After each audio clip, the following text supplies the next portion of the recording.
welcome you to the very first episode of Decode His Emoticons, Teen Edition.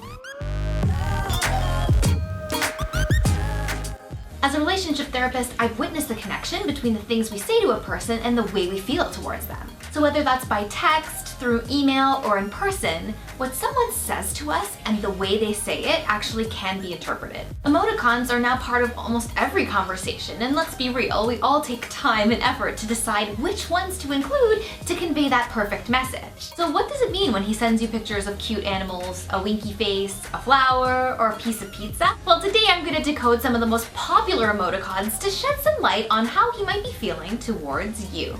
So let's start with the faces. And the first face is the happy face. Now, this is the most common out of all emoticons and probably the first on his list of options, so don't get too excited. He'll most likely use this symbol to show that everything is all right and he's generally in a good mood. But be cautious. Some people use happy faces all the time in conversations because they really want to be liked and they want to seem agreeable. So although the happy face is fun, it's not a sign of flirting. The next face I want to talk about is the one that I like to refer to as the how you doin' face. The how you doin' face has one raised eyebrow and a half smile, so it kind of looks like it's saying, hey, sexy lady. This face is an outward and obvious sign of flirting. It's basically the text equivalent of, I know what I want, and I want you. But be careful. If you're just getting to know this guy, you might want to ask yourself what he wants that's making him be so forward with you. Does he like you, or does he just want to hook up? Flirting is great, but a guy who's long-term relationship potential will generally flirt more subtly at the beginning. Which brings us to the blushing face. The blushing face has red cheeks and looks bashful, happy, and all around adorable. I love the blushing face because it conveys so much emotion. It's like, aw, shucks, you didn't have to say that. Stop looking at me, but I love it all at the same time. For this reason, a guy who plays the blushing face could be seen as serious relationship potential.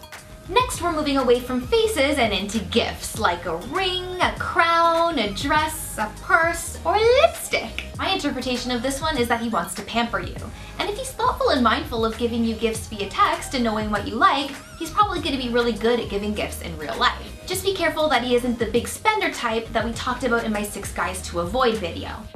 Finally is cute animals. Now, guys who use cute animals in digital form are also probably sensitive to the cuteness overload of animals in real life. Now, guys who have pets are proven to be more ready for a long-term relationship, but I also think that loving pets in general is a good sign about a guy's nature. And if he can't stop showering you with pictures of perfect pets, he probably wants you to think he's adorable. So this guy has a lot of potential. Now ladies, the use of emoticons in general are a positive sign about the relationship because not only do they border on flirtatious, but they also require a person to think about what emoticon to choose and how that's going to affect the tone of their text. A person who doesn't like you wouldn't take the time to compose a thoughtful text, let alone pepper it with emoticons. Now, if you have more emoticons that you're trying to decipher, or if you have more questions in general about love and relationships, you can leave them in the comments below or tweet or Instagram me at #AskKimberly. And of course, don't forget to subscribe to my channel for more weekly teen videos on relationships. Bye everybody.